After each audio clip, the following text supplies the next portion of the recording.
Hello, hello.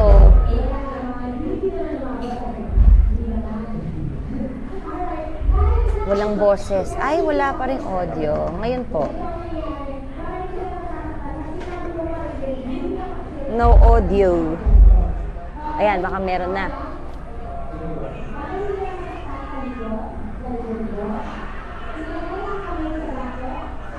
Hello, hello, hello, hello. Ayan, may audio na. Ayan po. Kamusta po kayo mga ka-DDS? Alam niyo na po siguro yung bagong kahol ni Sundalong Kanin, no? Yung si Trillanes na gusto niyang i-probe at magkaroon ng Senate hearing patungkol daw sa mga trolls online. Ayan, tsaka fake news. Eh, dapat unahin na siyang imbestigahan, ano? Dahil siya nagpapakalat ng fake news. Sino ba yung nagpakalat noon na sinasabing meron daw daang-daang milyong pera si Pangulong Duterte? Diba? Diba siya yun? O, tapos, sino bang nagpapakalat na meron daw planong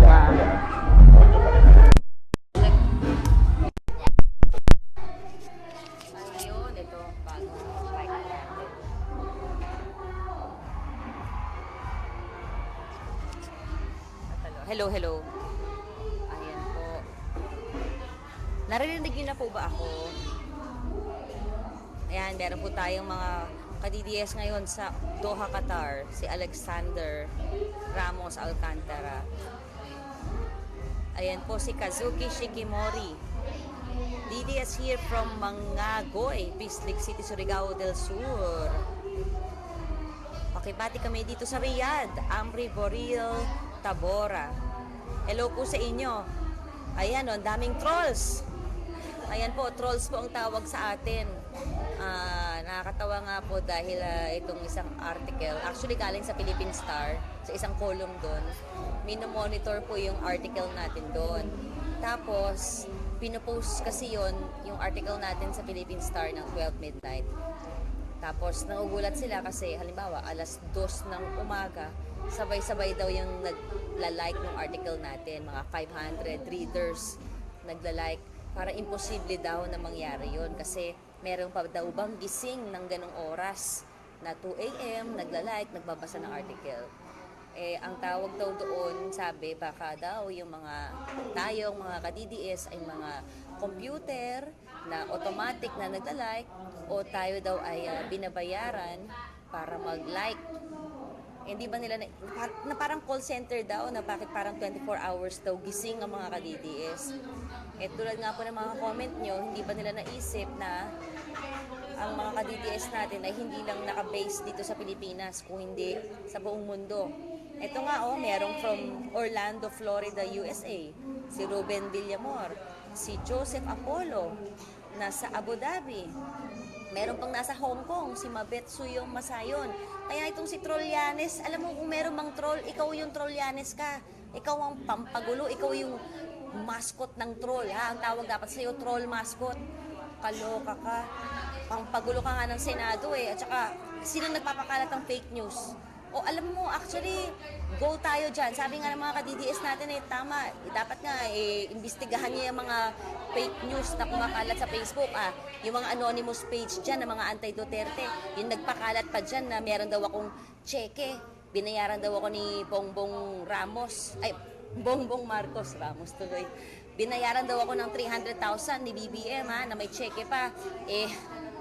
Sino ba naman tangang maniniwala doon, talagang lantarang, pipirmahan ni Bongbong yon, nakapangalan kay Margo Uson, kulang pa nga yung pangalan na nilagay nyo dyan, Tapos, meron pang signed over printed name. May ganun pa ba sa mga cheque, signed over printed name? Kaya nga, sabi ko sa inyo, hinahamon ko kayo yung mga naglabas ng cheque dyan, Pakita nyo sa akin yung cheque na yan, maglabas kayo ng katibayan na nabayaran ako, babayaran ko pa kayo ng 1 million. Kaya ikaw, Trillanes, o Trillanes, dapat yan yung mga iniimbestigahan mo. Yung mga pages ng mga anti-Duterte na nagpapakalat ng mga peking news. Ha? Ano ba? Trillanes. Ikaw ang buhay na troll, mascot ng troll. Troll sa Senado. Haller, pampagulo, pampagulo. Alam mo, dapat itong si Trillanes, nag-artista ka na lang. Ba't ka kasi nandiyan sa Senado, no? Mahilig ka sa publicity, mahilig ka sa camera, magkaroon ka na lang ng sarili mong teleserye. I-upload natin sa MTRCB yan, mawala ka lang sa Senado. Mag-artista ka, magpelikula ka, ha? Iano natin yan, papromote natin yan. Wala kang kinalaman sa batas. Ganyan na kawalang kwenta sa loob ng Senado, sabi ni Zins Pobs. Wala na silang matinong batas na nagagawa dahil wala nang drug money. Eto, sabi ni Eds na madaling araw, di makatulog kaya naka-FB ako, taga Bulacan siya. At sabi ni Angelo Cunanan mismo, ano masasabi niyo na si Senator Cayetano daw ang nagkakampanya na mapaalis si Coco Pimentel bilang Senate President. Ayon kay Bogok Trillanes, fake news nga po yan. Bakit? Ano pa ang purpose na patatanggal ni Cayetano si Coco Pimentel? Inilipat na nga po si Senator Alan Cayetano sa DFA, di ba? Yun yung sinabi ni Pangulong Duterte. Kaya wala pong katotohanan na pinapatanggal ni Cayetano si Coco Pimentel. Yan ang fake news. Trillanes talaga. I'm watching from Bataan, sabi ni Roldan Bugay. Connie Labuno Getes, watching from USA. O, sabi ni Ivy Ann Hernandez, hindi pumasa sa pagiging artista si Trillanes daw. O, meron po tayo mga ka-DDS sa Riyadh, Antonio Guevara. Ayan. Kung mga trolls po tayo, abay, ang dami po ninyo, oh. At iba-iba mga comment nyo. At yung mga profile pic nyo, may mga pictures pa. Yung mga profile nyo. Kung merong mga fake news, troll na iniimbestigahan, o iimbestigahan yan, yung mga anti-Duterte page na walang muka. Ang balita pa daw, ang nagpapalakad, nagpapatakbo ng mga anti-Duterte page na yan ay mga taga daw, OVP daw, ha? Kaya po, kung totoo po yun, meron namang FOI, no? Malalaman natin kung sino yung empleyado ng OVP, yung SOCMED doon.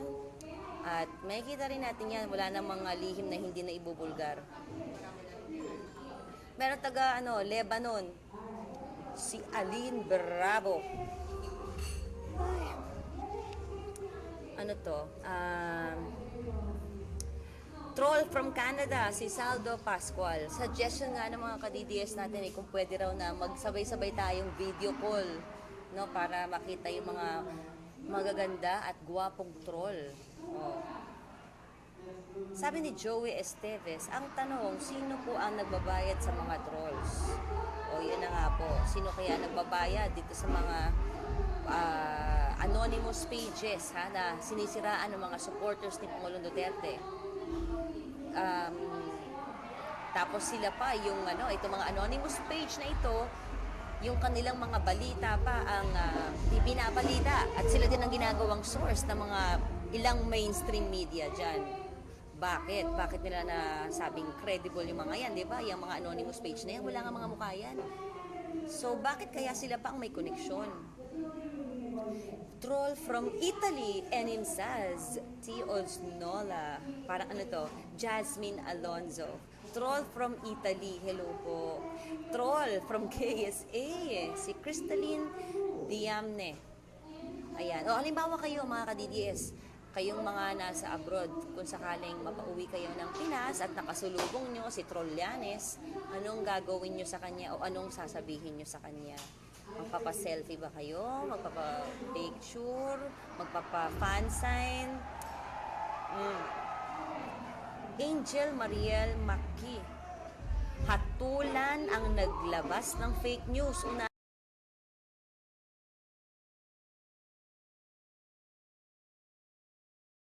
sa inyo. Ayan, mag-start na po kasi yung Mojo Girls Show. Yung mga hindi pa po nakarehistro, yung mga expired na po ang voters ID, lalo na po yung mga mahal nating OFW, please magrehistro po kayo bago mag-deadline, September 30, 2018. At pag-uusapan pa po natin ng mabuti yan. Pero ito po ay isang malaking sampal sa mga nag-aakusang troll tayo. Mag-register po tayo para makaboto po tayo sa 2019. Ayan po, kita-kits po ulit, mag-start ang Mojo Girls. Ayun, pakita mo sila. Mojo Girls. Please. Bye-bye po. Paiimbestigahan sa Senado ang pagkalat sa internet ng mga peking balita, gayon din ang mga tinatawag na social media troll. Pati kasi ilang ahensya ng gobyerno ay nabibiktima ng fake news. Saksi si Jam Sesante. When we got this, it said it had a cover document, confidential. This was submitted to us by Nika. When we researched the website, this specific article, by the way, which was submitted to us by Nika, there's a addendum. This specific article is partly for satirical and entertainment purposes. Ultimo National Intelligence Coordinating Agency ng gobyerno o NICA na peke. Kaya ganun na lang ang galit ni Senador Richard Gordon noong Oktubre sa ahensya na nagbase ng impormasyon sa fake news. Nitong Enero naman, may mga nagpakilalang abogado na nagsampa ng kaso laban kay dating Pangulong Noynoy Aquino at kay Mar Rojas na tinawag nilang Nutrition Secretary base sa isang BSP circular na non-existent pala o peke. Marami pa ring napaniwala dahil may mga kumalat na peking kopya ng circular sa mga website na nagpapakalat ng fake news. At hindi lang sa Pilipinas kundi sa abroad. Tulad nitong Desyembre nang magbanta ng nuclear retaliation ang Pakistani Prime Minister laban sa Israel. Dahil yan sa nabasa niyang plano raw ng Israel na nuclear attack laban sa Pakistan na kinalaunay natuklasang nabasa niya sa fake news.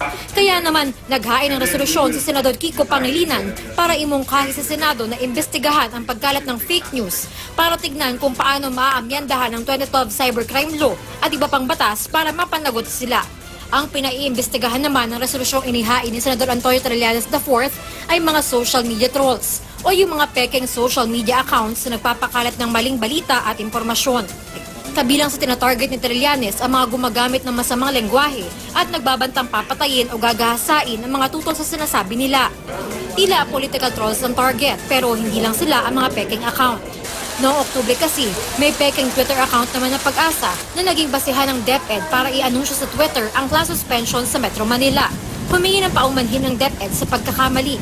Bukod sa Twitter, kabilang din ang Facebook sa platform kung saan kumakalat ang fake news. Bagay na ginagawa na rin ito ng paraan. May anti-fake news tools na silang din-develop at kasalukuyang sinusubukan sa Germany.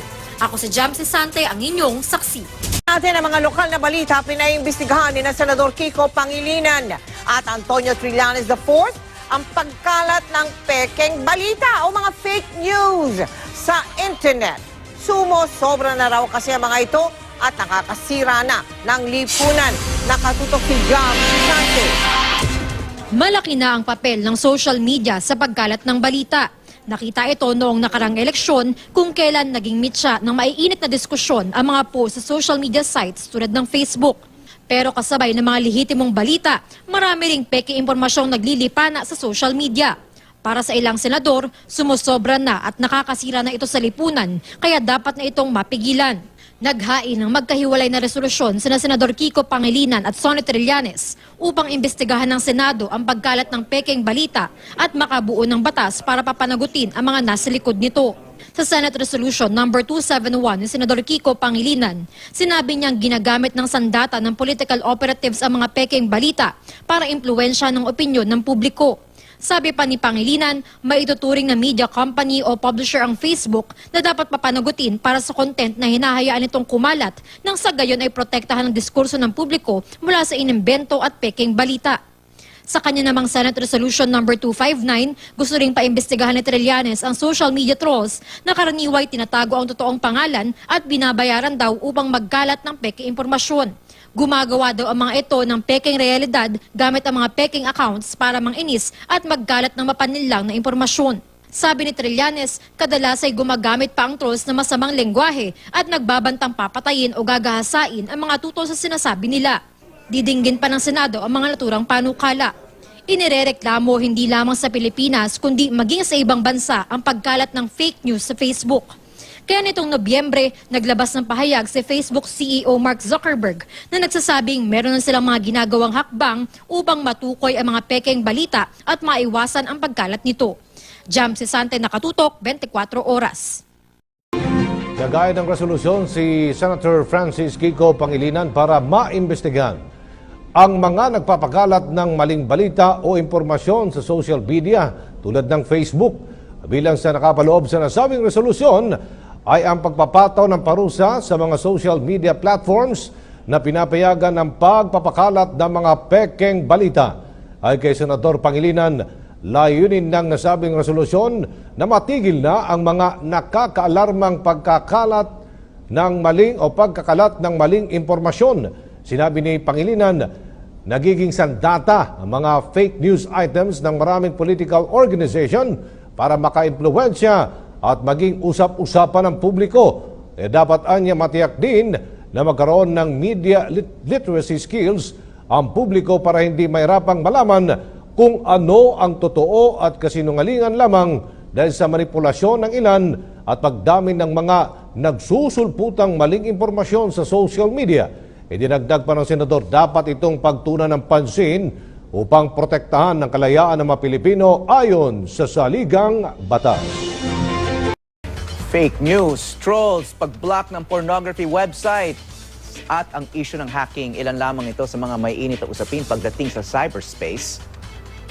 Para talakayin ang mga yan, makakapanayam natin si Attorney JJ Dicini, isang cybercrime law expert. Magandang umaga sa iyo, Attorney JJ Dicini. Magandang umaga. Okay. Nung una kitang ini-interview tungkol sa cybercrime, parang napakabagong field, no? So ngayon, halos araw-araw may balita tungkol dito, no? Totoo yan. Busy ka siguro. Iilan lang siguro yung mga abogado sa bansa na nag-specialize dito, especially very early on, no? Yes, so medyo matagal na ako sa area ng cybercrime. Okay, itong pagbablock ng websites. Okay, yung Pornhub at merong iba pang pornography-related websites. No? Of course, a lot of people agree and it's against the law, no? Yung pornography online, especially yung child pornography. Ano? Pero some people are saying it's a freedom of expression issue as well. No? Kasi what's to stop the government from blocking other websites na nagkataon na may nakalusot na pornography? Halimbawa lang, YouTube. Kung may makalusot na pornography dyan, ano yun? Pwede rin i-block ng gobyerno yan? So, ang mas magandang approach sana yung sasabihin ng government, i-block nyo tong particular URL, link, kaysa ibaba yung buong site. Ang problema kasi sa Pilipinas, bukod sa child pornography ang pinagbabawal, ang pornography mismo ay pinagbabawal. So, ang problem dyan is that wala naman talagang, pwedeng sabihin kasi ng gobyerno, walang karapatan yung site na magpalabas ng pornography sa Pilipinas. So yung pag-block ng buong site, pwedeng sabihin na hindi yan lumalabag sa batas. Okay, napansin namin na lumabas nga sa balita na pinablock ng gobyerno. Pero napansin namin na may at least one telco has not blocked it. No? Ano ba yung may liability ba itong telco na to na hindi sumunod dito sa order ng pamahalaan? So actually, ang sabi ng batas tungkol sa child pornography, meron kang liability kung hindi ka mag-block ng child pornography. Ang problem kasi yung mga sites na sinasabi nila, hindi malinaw na meron siyang child pornography. Although, kung titingnan natin yung definition ng child pornography sa batas natin, sinasama doon yung tinatawag na simulated child pornography. Kumbaga, adult yung pinapakita, pero nagpe-pretend sila na under the age of 18. So yung ganong klaseng sitwasyon, child pornography yan sa batas natin. Well, we know that maraming tao siguro na over 18 pero mukhang 16, correct, mukhang 15 na That's under right. the law, they're minors. Ano? That's right. Okay, so is it a freedom of information issue sa palagay mo? Ang child pornography, walang mag-argue na may karapatan ng tao sa child pornography. Child pornography by itself, parang kontraband yan talaga. Inherently illegal ang child pornography. Pero yung pagbaba ng isang website? Pero yung pornography kasi, ang problem natin dyan is, in some countries, legal yan. So, sa US, legal yan. Sa ibang bansa, legal yan. Sa atin, illegal yan eh. So, ang problema dito, kahit sabihin natin na may freedom of expression, ang may karapatan o may freedom of expression, yung site. Pero yung site na yun, pupunta ba sila sa Pilipinas para magsampa ng kaso? Para questionin yung regulasyon ng gobyerno o yung aksyon na tinake ng gobyerno? Ang tingin ko, mahihirapan sila. Kasi ang sasabihin ng gobyerno, labag sa batas ang kanilang activity. Okay, pero yung isa sa unang tanong ko, yung halimbawa may makalusot nga na child porn or porn doon sa YouTube, under the law, can the government block YouTube na alam naman natin, it's a huge platform with so many different kinds of content. Correct. So ang obligasyon ng service provider, pag may na-discover siya na child pornography, kailangan niyang i-block. So hindi naman nire-require ng gobyerno na active ang pag-monitor ng mga ISP. So ang pwedeng gawin, sakali kung merong child pornography na group, no, pwede nilang i-report yan sa mga ISP at sabihin, oh, ito child pornography site to. At obligado na, at that point, obligado na yung ISP na i-block. At pag hindi niya i-block, saka siya magkakaroon ng criminal liability. Okay, at siguro yung isang specter na nakikita ng ibang freedom of expression advocates, yung ngayon, today, porn sites or child porn sites or sites na nagkaroon ng pornography. Tomorrow, maybe websites that host political dissent. Maari bang umabot sa ganon? I mean, if the government thinks, oh, madali lang pala mag-block ng website, wala pala masyadong nagreklamo. Baka itong mga sa-slander sa mga politiko, mga leaders ng bansa, baka pwede rin i-block. So yun nga yung danger dito sa regulasyon na to. Baka parang lang siya, entry point lang siya. Tinitingnan ng gobyerno, may aangal ba? At kung wala, tama, sinasabi mo, baka i-extend nila. Pero tingin ko, kung political dissent ang pinag-uusapan, may hihirapan ng gobyerno. Kasi may magsasampa ng kaso against the government. Marami dyan na magsasampa ng kaso. At ang political speech kasi, highest form of speech yan. Protected yan talaga sa ating constitution. In fact, hindi mo nga pwedeng i-block yan before expression, yung tinatawag nilang prior restraint. Ang pwede lang after na siya ma-publish. Okay, sa ibang usapin naman, itong fake news, no? That's There's right. a call to investigate fake news. This is a very, it's dominating a lot of online discussions, no? Is there anything that the law can do, the government can do against fake news? So ang fake news kasi, parang ang theory ng ibang tao, no, ang theory sa ating freedom of expression, pwede ka magsabi ng hindi totoo, at ang para ma-solve yan, dapat lahat ng tao, mayroon ring right, kaysa i-block ka, kaysa i-censor ang isang tao. Ang mangyayari dapat sa tinatawag na marketplace of ideas, lalabas lahat ng tao at i-identify yan as fake news. So ang solution nga nila sa free speech is more free speech. So ang kailangan mangyari niyan, yung mga tao na parang vigilance, no? Yung mga tao na merong ebidensya na fake news yan, kailangan i-point out na fake news yung pinanggagalingan. Now, pwede rin natin sabihin na sa takbo ng panahon, after a while, malalaman mo na, source siya ng fake news. So, hindi ko na paniniwalaan yan. Or propagandist siya. So, alam ko na slanted ang mga sinasabi niya. Actually, marami din moves within the journalism profession or dun sa sinasabing mainstream media, no? That's right. To get together and work together to identify fake news, to block fake news, or to do something, or to call out people or websites, institutions that are spreading fake news. Kasi, napag-usapan to lalo na nung kampanya sa United States. That's right. No? Actually, pati sa kampanya rito, no? Na kaya raw nanalo si Donald Trump because there were a lot of American voters who believed fake news. That's right. That was supposedly being spread by his campaign. Correct. Pero kasi I think ang part rin ng problem yung traditional media Kasi or maybe yung reaction nila sa internet. Anong nangyari kasi naging kalaban ng traditional media yung internet kasi ang mga viewers pumupunta na sa internet. So ang strategy ng mga traditional media, lalo sila naging partisan. So Fox News on the right, CNN on the left, wala nang centrist. So ang nangyari, yung the more extreme sila, naglalabasan ngayon within traditional media yung mga fake news, yung propaganda ng mga right-wing or left-wing, nakakalabas sila through traditional media. So I think ang reaction ng tao is, hindi na rin nila pinaniniwalaan ng traditional media. Ang paniniwala nila na percentage nung nilalabas ng traditional media hindi siguro totoo.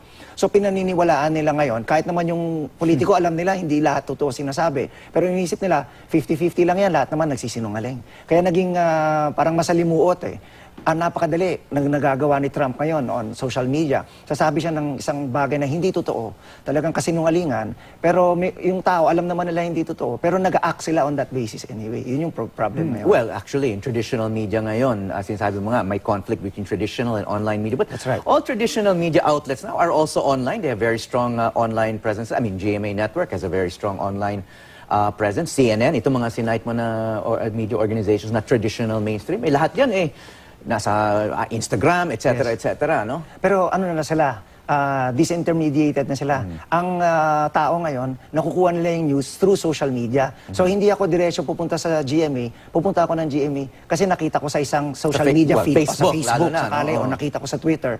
So ang nangyayari ngayon, yung mga intermediaries na ngayon yung parang frontline media outlets. Although kung tutusin talaga, ang pinaka-reliable na source of information, of course yung traditional media outlets pa rin. Kasi of course may ethics ng journalist. Mas paniniwalaan mo sakali ang GMA over sakali other media sites na parang talaga bang tunay na media site. So in fact, meron ang spoof site dito sa Pilipinas, yung ating Adobo Chronicles sa yung pangalan, na fake news talaga ang nilalabas by way of parody. Kaya lang ibang tao, nakukuryente na mislead. They can't tell that it's parody. Oo, na nagpapatawa lang. Namamanipulate sila. That's right. Kasi dati kasi paggising mo, magbabasa ka ng dyaryo o Correct, magbubukas ka ng TV. Ngayon, paggising mo, the common online user behavior is magbubukas ka ng Facebook or Twitter. Usually, yung dalawang yun. Ano? And then, whatever your friends decide to share with you, yun ang una mong makikita, kahit fake news siya. Parang echo chamber na siya eh. Kasi ang nakikita mo lang, yung nakikita ng mga kaibigan mo, nag-agree kayo on views. So hindi mo na nakikita yung kabilang side. Yun yung problem ngayon sa media. Yun ang challenge rin sa traditional media.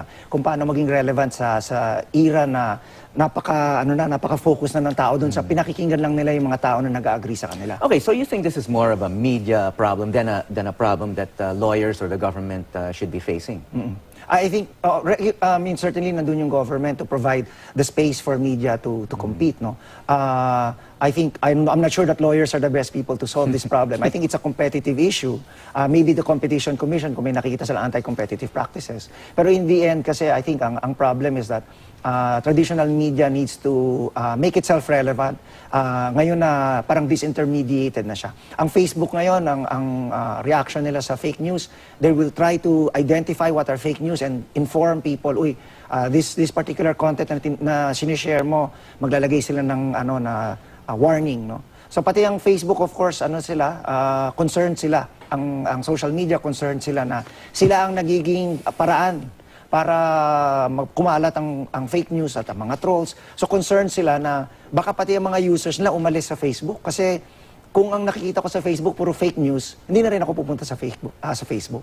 Okay, nabanggit kanina si Donald Trump. He's about to be inaugurated as the 45th U.S. President. Of course, what's dominating U.S. news now is the role of Russia and Russian hacking. Yes. Of the Democratic Party campaign nung kampanya, and maraming lumabas na impormasyon doon na hindi na we should have been kept under wraps. And sinasabi ng ibang analyst, kaya raw nanalo si Trump partly because of the help of Russian hackers. Ganun na pala ang pwedeng maging impact ng hacking ngayon. So cybersecurity naman ang pag-usapan natin.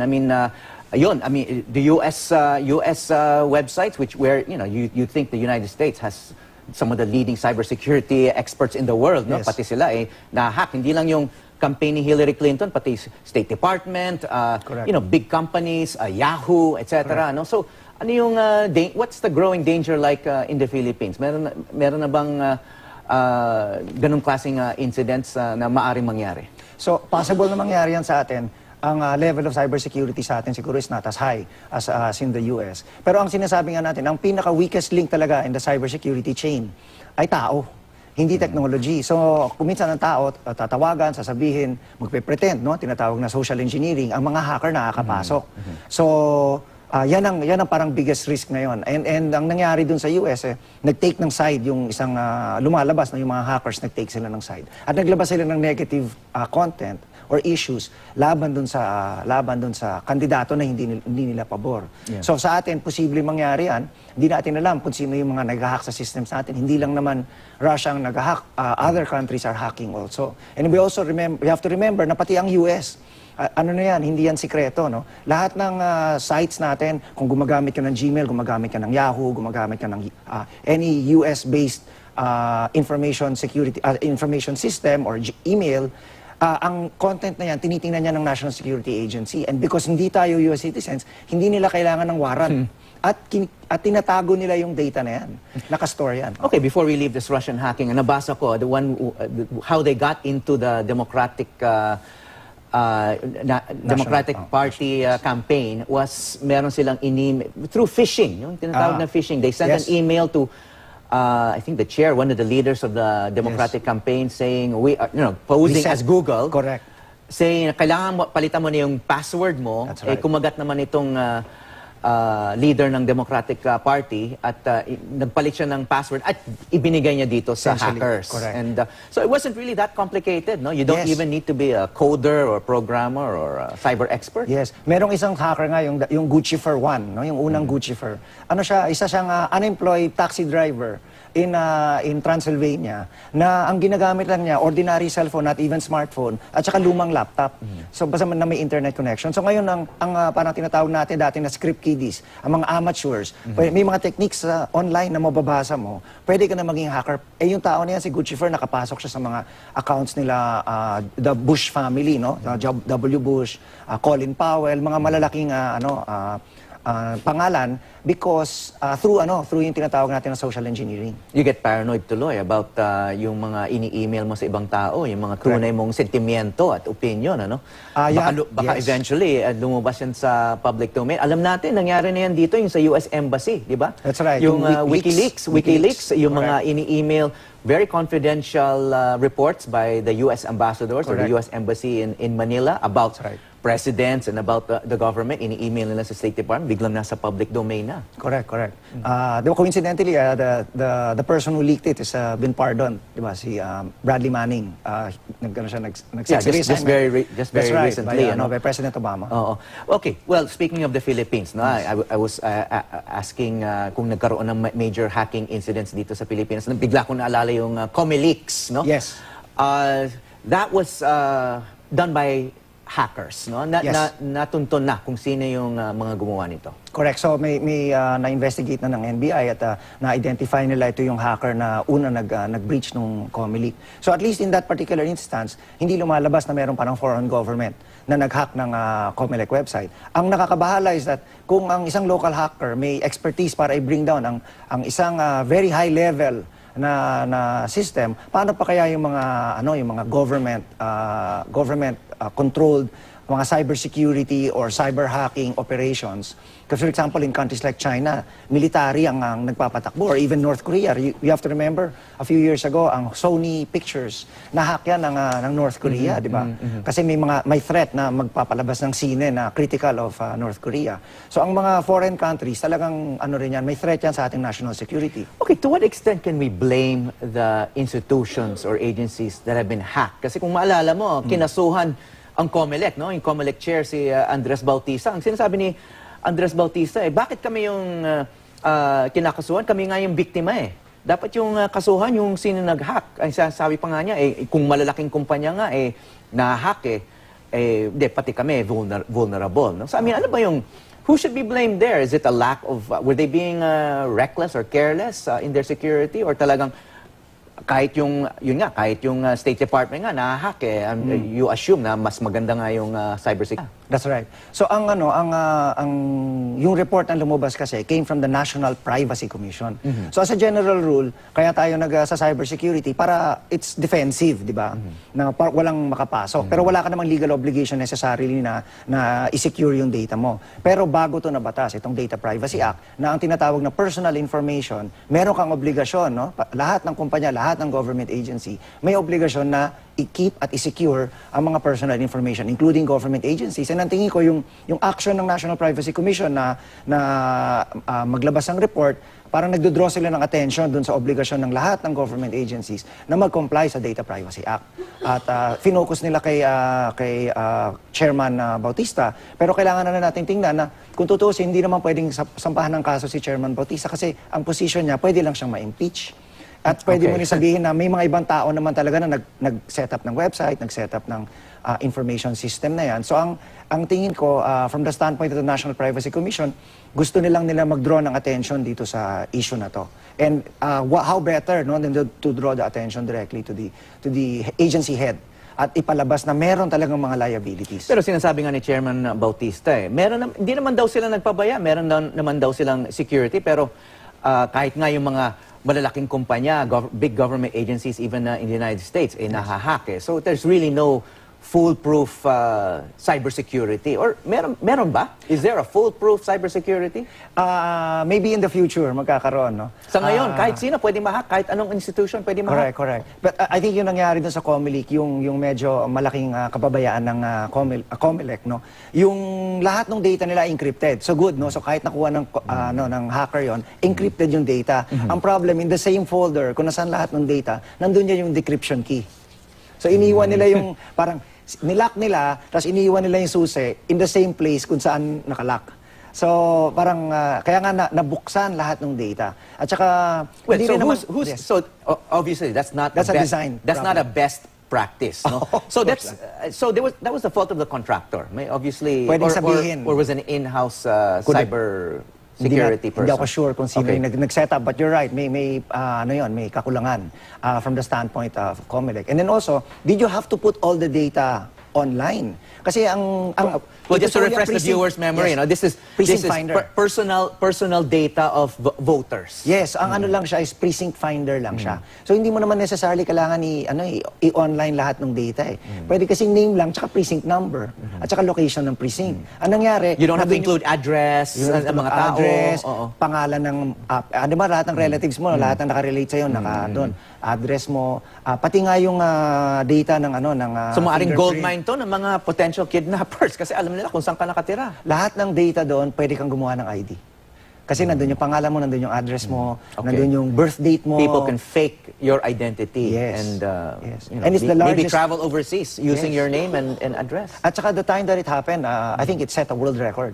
Kasi prior to that time, the largest data privacy leak that I was aware of was about 20 million records. This was government data, government workers' data in the US. Nung umabot tayo sa 55 million people involved, 70 million records. So world record tayo nung lumabas yun. We were number one. Ang nangyari, na-break lang tayo nung Yahoo. Kasi for Yahoo, ata mga, I think, 500 million records. But this is yung Comelec data. That's every voter and including, alam mo yung sa mga ating mga kababayan na nasa in other countries na overseas voters na nag-register, pati passport information nila na-disclose. So all of this information is still in the public domain? Hindi na pwedeng bawiin yun? Bago kasi na bring yung attention ng general public dito sa issue na to, 3 weeks na siyang sinishare sa sa torrent. In fact, na may umikot Hindi nga ito sa social napansin media. ng mga otoridad. I think aware sila pero nahirapan sila mag-block. In fact, funny nga, may nag-post sa internet nun na tinitingnan niya yung torrent swarm. Yung isang domain lumalabas, malacanang.gov.ph. So it seemed that somebody in Malacanang was also downloading or at least sharing or downloading but it could have been a security expert to find out what data was disclosed. Ang hirap kasi ng torrenting, mahirap mag-block ng torrent site. Na-draw lang yung attention nung lumabas yung website na whereismydata.net. I think yun yung title o yung URL. No? Na-block na rin yan at naibaba na rin yung site na yan. Okay, the ordinary email and internet user, no? I Yes. mean, siguro wala nang magagawa kung tungkol sa mga issue na yan. But personally, there are things that you can personally do to protect your online information, your identity para hindi manakaw ng iba. Ako may anak ako, lagi kong pinapaalala na, you know, bakuran mo yung information mo, no? Make sure that everything is private, only family members can see your data, etc. Ano pa mga pwedeng gawin ng ibang tao? I think yung number one na pwedeng gawin yung medyo pagdudahan mo yung mga email na humihingi ng password mo. Okay. Or parang pinapupunta ka to a site. Unless talagang sigurado ka. So, especially galing sa mga bangko or galing sa mga internet service provider, pagdudahan mo yan. Kasi normally ang bangko yan, hindi sila mag-i-email sa'yo para mag-reset ka ng password, tatawagan ka or maybe ibang mangyayari. So, kailangan mong kailangan mong pagdudahan. Kaya lang recently nga, katulad yung nangyari, I think sa Gmail yun eh. Talagang believable eh. Kasi, or maloloko ka talaga. So, ang one way na makita mo yun, kung nakikita mo sana yung link, kung ano yung link. Kasi makikita mo din yung domain name, kung legitimate yung domain name. Kung minsan yan, sabi galing sa Google, pero pag tinignan mo yung domain name kung saan ka pinapupunta ka sa parang clickmyads.net. So, alam mo na hindi related yun sa Google. So, hindi mo na dapat puntahan yun. Warning na yun. Okay, so if you get an email asking you to reset your password, Yes, pagdudahan mo yan. huwag mong gagawin. Huwag mong gagawin. Tapos, common na rin na may matatanggap ka na email, ang laman lang link. Or look at this. Mag-ingat ka bago ka mag-click sa kahit anong link. Kasi kung minsan pagpunta mo pa lang dun sa site na yun, nilalagyan ka na ng malware. Okay, these are perilous times, no? Kasi hindi lang pwedeng ma-hack yung sarili mong email and online presence, pero hacking can even influence elections. That's Tulad right. na nangyari sa United States. Correct. Maraming salamat sa iyong panahon na Maraming salamat. cybercrime, a law expert attorney, JJ Dicini. Thank you.